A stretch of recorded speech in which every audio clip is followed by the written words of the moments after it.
Hey foodies, welcome to అమ్మ వంటిల్లు. ఈరోజు స్పెషల్ గుత్తొంకాయ ఫ్రై. చూసుకొని కట్ చేసుకోవాలి. 200 గ్రాములు పోస్తున్నా.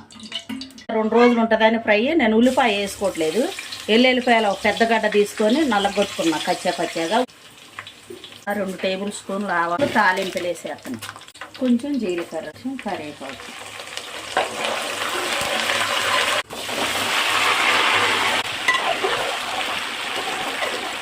ఇచ్చి చెక్క, 4 యాలకులు, 4 లవంగాలు, ఒక 1/2 టీ స్పూన్ మెంతులు, 1/2 టీ స్పూన్ జీలకర్ర, 2 టేబుల్ స్పూన్ మినపగుళ్ళు, గుప్పెడు కొబ్బరి పొడి, శనగగుళ్ళు వేసి దూరగా వేయించా.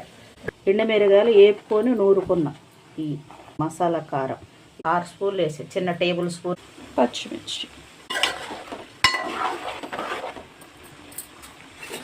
సాల్ట్, అప్పటికప్పుడు నూరుకున్న అల్లం వెల్లుల్లిపాయ పేస్ట్, పసుపు చెదరకుండా తిప్పేసుకోవాలి. అప్పుడు